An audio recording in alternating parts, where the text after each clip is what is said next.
More than 20 Russian tanks and armored vehicles were stopped in a single mechanized push near Pokrovsk, with several vehicles hit before they ever reached the front line under Ukrainian drone strikes, mines, and artillery fire.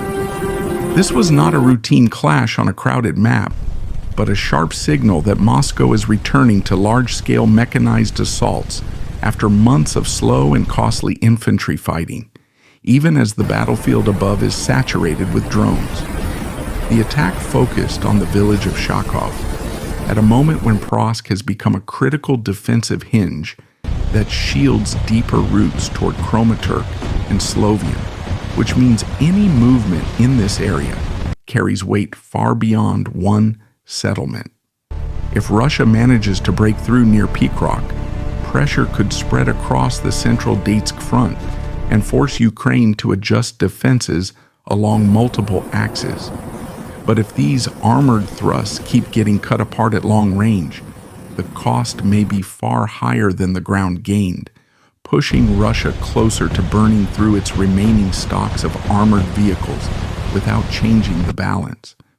This story is not about who holds a single village today. It is about how modern warfare is being reshaped in real time, and why tanks are still being sent forward, even when the odds of survival are shrinking under constant aerial surveillance. The open question now is whether this failed assault marks the end of a risky gamble or the first step in a wider escalation around Pokrovsk that neither side is ready to stop. Russia returned to a mechanized assault near Pokrovsk with a clear battlefield sequence in mind, and that sequence began with armored movement designed to carry infantry across exposed ground under constant Ukrainian drone watch. More than 20 vehicles moved out as part of this push, including T-80 BVM tanks and BTR-82A armored carriers, forming columns meant to advance quickly through open areas where foot movement had repeatedly failed. The vehicles did not rush blindly, but rolled forward with infantry already mounted because the first minutes of movement were expected to draw fire from UAV, guided artillery, and FPV teams. As the columns advanced, Ukrainian drones were already in the air, tracking movement and relaying positions, which meant the armored push was operating under immediate observation rather than surprise. Despite this, the vehicles pressed forward, using speed and mass to shorten the time spent in open terrain, since lingering in place would almost guarantee strikes from above. The goal at this stage was not to fight Ukrainian armor, but to reach terrain features such as tree lines, shallow depressions, and damaged structures where infantry could dismount and spread out.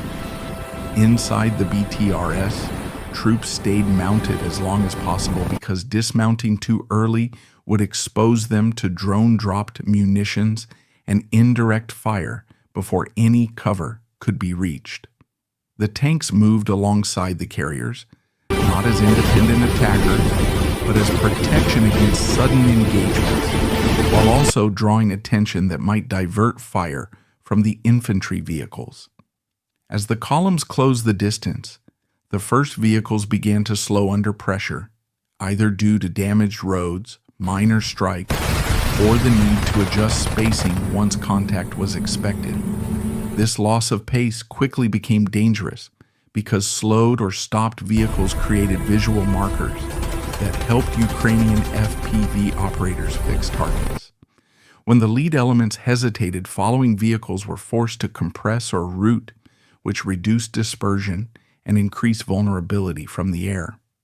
Some vehicles attempted to push through these moments of pressure, while others paused just long enough to assess whether the route ahead remained passable.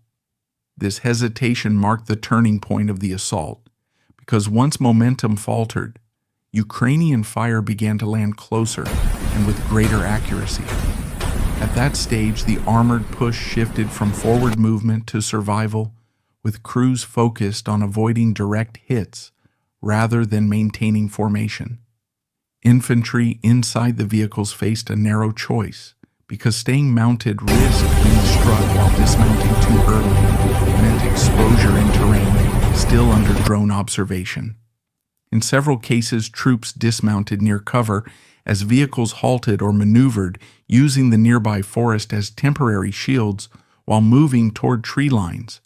However, the intended flow of the assault never fully formed, since repeated interruptions prevented a clean handoff from armored movement to infantry advance. As pressure increased, the columns lost coherence, with some vehicles pulling back, while others attempted to hold position long enough to extract troops. This breakdown forced a gradual withdrawal, not in a single order, but as a series of local decisions made under fire. The assault ended without the columns reaching the main defensive line, and the movement reversed before a sustained foothold could be established. What unfolded near Poitiers was therefore not a sudden collapse, but a step-by-step erosion of momentum, driven by early detection, constant aerial pressure, and the narrow margins armored units now face when moving under a hostile sky. Russian forces prepared this assault in advance near Malavka, and the preparation followed a clear sequence that aimed to protect the approach before the main columns ever moved. Observation posts were set up around the staging area, with the task of spotting Ukrainian UAV activity early, since drones had repeatedly disrupted movement in this sector before vehicles could even roll forward. These positions were meant to watch the sky and the ground at the same time, scanning for reconnaissance flights that usually signal incoming artillery or FPV strikes. Alongside this, armored vehicles were not kept in one tight assembly point, but were pushed out earlier into tree lines and village edges to reduce the visual pattern that drones often pick up. Some tanks and carriers sat under partial cover for hours, waiting for the moment when the attack order would come, while engines stayed cold to limit heat signatures. This dispersal was designed to delay detection and to allow the columns to form closer to the start line, rather than moving out in one obvious wave. The first movement, however, did not go unnoticed. Ukrainian reconnaissance drones were already airborne and began tracking unusual shifts in vehicle positions around Malinovka, long before the assault columns fully assembled. Once this movement was flagged, the information flow moved quickly, with drone feeds passed to artillery units and FPV teams that were already positioned to respond. The result was that the preparation phase itself became contested ground rather than a quiet buildup before contact.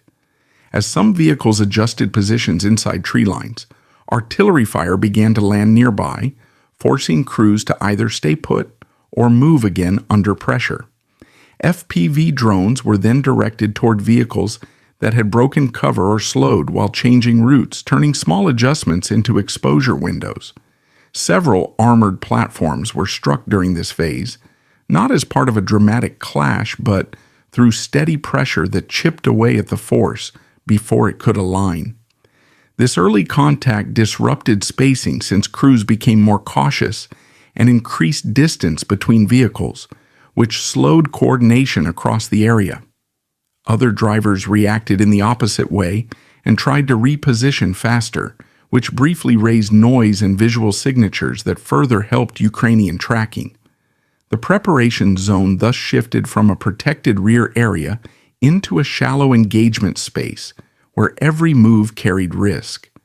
Commanders still pushed forward with the plan, but the rhythm had already changed because time spent avoiding strikes reduced the margin for a clean launch. The intent had been to form two coherent columns shortly before movement, yet the pressure forced piecemeal adjustments that delayed that moment. By the time the assault phase approached, Ukrainian fire had already tested routes, measured response times, and marked likely paths of advance. Vehicles that survived the preparation stage rolled out, with crews fully aware that their positions were no longer hidden, which shaped how cautiously they moved. The early detection also influenced infantry behavior, since troops stayed mounted longer while waiting for clearer signs that the route ahead was still usable. This early exposure did not decide the outcome by itself, but it set the conditions that made later movement harder, riskier, and far less flexible once the columns finally pushed forward. The collapse of the advanced routes between Malanka and Shakov began once Ukrainian UAVs and mine-dropping drones reshaped those roads into controlled danger zones rather than simple paths forward. As Russian vehicles moved onto these routes, surveillance drones stayed overhead and tracked each shift in speed and spacing, which meant the columns were visible almost from the moment they committed to the approach. Mine-dropping drones worked ahead of the vehicles, placing explosives along likely lines of movement and forcing drivers to slow down or change direction under pressure. This combination turned forward motion into a series of tests because every adjustment increased exposure time and raised the chance of being fixed by fire. When the first vehicles encountered obstacles or detonations, momentum slipped immediately since even a brief stop created a reference point for Ukrainian FPV teams. Once a single tank or carrier slowed, the following vehicles had to react either by compressing the formation or by diverting onto less prepared ground. Both choices carried risk because tighter spacing invited precision strikes, while detours exposed vehicles to hidden mines and poor terrain. As hits accumulated, the rhythm of the assault broke apart since coordinated movement depends on steady pace and predictable intervals. Crews that were forced to halt focused on survival tasks such as scanning for drones and maneuvering for cover rather than pushing forward. Infantry inside the carriers remained mounted longer than planned, waiting for a clear moment to dismount that never fully arrived. Some troops exited near the edges of the road when vehicles stalled, using hulls as temporary shields while moving toward shallow cover. As a result, the force did not build pressure through numbers, but fragmented into small groups reacting to local threats. The routes themselves became the core problem, because roads that once offered speed now acted as funnels that concentrated attention and fire. Ukrainian operators used this predictability to strike from distance, often without direct contact between ground forces. FPV drones hunted vehicles that paused too long, while artillery followed patterns already mapped during earlier reconnaissance. Each strike further discouraged movement, since crews understood that restarting after a stop was more dangerous than pressing through. Attempts to regain tempo failed because the mine threat limited acceleration and forced careful steering even under fire. By this stage, the advanced routes no longer supported offensive movement, but imposed decisions that favored defense and withdrawal. The loss of continuous pressure meant Ukrainian units did not need to rush reinforcements or expose themselves in close combat. Rather than relying on direct engagement, Ukrainian forces opted to employ drones and artillery barrages to handle the situation. They targeted positions constrained by the landscape and predictable schedules. As Russian vehicles retreated or stayed put, the notion of a prolonged offensive along these lines fell apart. What persisted was a fragmented deployment of tanks and foot soldiers on pathways that had turned into hazards instead of advantages. The breakdown of these avenues wasn't due to a single overwhelming blow, but through systematic dominance that gradually restricted mobility. By the assault's peak advancement, the trails linking Malinivka and Shakov had evolved from pathways of progress into areas of gradual erosion. This shift clarifies why the armored offensive fizzled out without a major confrontation, as the outcome was determined on the routes well ahead of any frontline skirmish. The matter of casualties surfaced as the attack decelerated and withdrew, with reports of wrecked vehicles and crippled convoys influencing perceptions of the conflict beyond the combat zone. Ukraine reported substantial damage to Russian armored groups during the advance, with numerous units struck prior to hitting the primary fortifications. However, these statistics originated from one combatant deeply involved in the fray. Such assertions surfaced rapidly after initial clashes, backed by drone videos depicting attacks on advancing and stationary vehicles along the entry paths. During this stage, statistics spread quicker than soldiers, as visuals of incinerated tanks hold significant sway even amid partial confirmation. This doesn't imply the accounts are inaccurate, but they do represent a combat perspective shaped by strategic aims and troop motivation. Contemporary warfare renders this inevitable, with each aerial recorded hit instantly weaving into the storyline. Although precise figures stay debated, the trend of destruction is tougher to refute, given that the offensive failed to meet its aims and couldn't secure a position close to the defensive perimeter. Struck or incapacitated vehicles compelled others to pause or reroute, heightening vulnerability and amplifying the impression of escalating setbacks. As progress waned, the emphasis moved from aggressive maneuvers to mitigating harm, where public opinion often weighs as heavily as territorial gains. Russian troops reacted by withdrawing incrementally, salvaging what possible while evading further entrapment under relentless surveillance. The dissemination of data in this time frame molded the conflict's portrayal, as Ukrainian disclosures highlighted interruption and prevention over outright annihilation. From the Russian perspective, minimal commentary or outright quietude allowed room for these interpretations to prevail in early assessments.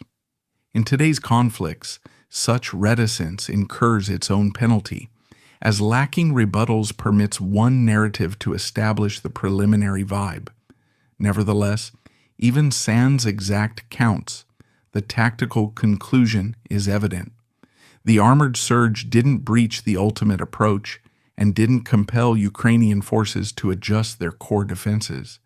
Thus, casualties should be evaluated not just by scorched wreckage, but by squandered opportunities, disrupted rhythm, and forsaken paths.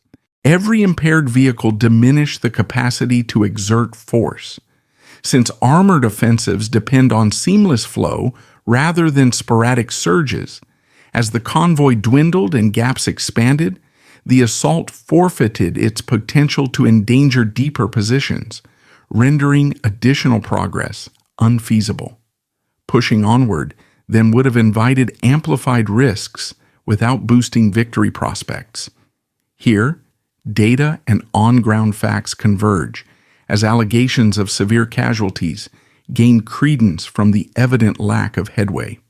The upshot was a mission that concluded prematurely and transitioned to withdrawal before encountering the chief defensive barrier. This result holds greater significance than any isolated statistic, illustrating that the thrust didn't alter territorial dominance. Even with some vehicles intact, the offensive overall missed its mark and had to relinquish control. In essence, the engagement near Popovsk was resolved not through sensational stats, but by the straightforward truth that the push halted and retreated amid duress. That fact underpins the wider account, irrespective of how damages are quantified or depicted in public discourse. Russian troops initiated this offensive segment in motion, and early signs of adjustment emerged on the ingress paths, with armored units sporting makeshift drone-proof plating affixed to their structures.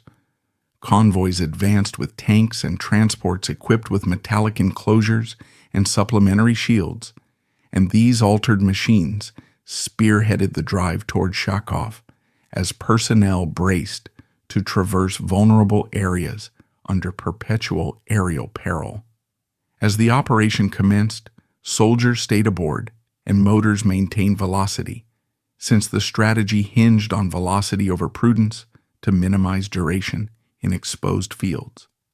Ukrainian UAVs were already aloft, monitoring the formations as they assembled and proceeded, noting pace, intervals, and trajectories from the outset. First-person view drones trailed shortly, approaching as vehicles surged ahead. While certain assaults were thwarted by the enhanced protection, others pinpointed vulnerabilities, impacting treads, tail ends, and uncovered parts. In spite of these impacts, the convoys didn't halt right away, and operators pressed on, wagering that motion provided superior chances than stopping while under scrutiny. Within the transports, troops lingered inside beyond schedule, observing the scenery while anticipating a safer instant to exit without instant jeopardy. That opportunity seldom arrived smoothly.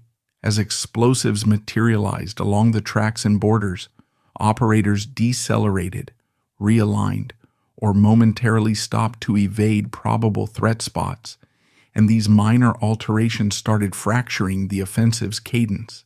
Shelling ensued promptly, impacting zones where vehicles lingered or bunched, compelling crews to decide between forging through bombardment or pausing for re-evaluation.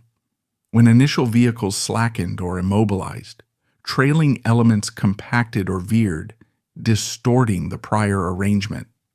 Troops then started alighting amid tension, departing vehicles close to foliage or minor shelters, leveraging the armored frames as brief barriers while distancing from the lanes. These exits lacked uniformity across the group, occurring in abrupt spurts dictated by immediate circumstances rather than unified directives.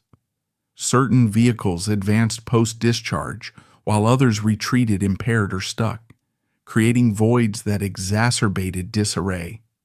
FPV drones capitalized on these instances, assaulting vehicles that lingered excessively as artillery persisted in pounding the identical passages, solidifying the view that the lanes had morphed into adversarial territories. As the thrust endured, the supplementary plating afforded brief respites rather than assurance, permitting vehicles to endure preliminary encounters but not recapture command of the pace. Operators adjusted incessantly, navigating barriers, backing up amid fire, or repositioning to dodge repeated locks. Leaders confronted diminishing choices as the operation progressed, since deploying additional armor invited steeper hazards, while retreating surrendered the already fading momentum. At this juncture, the offensive ceased resembling a penetration bid, morphing into assorted localized efforts focused on curbing losses and steadying the scenario.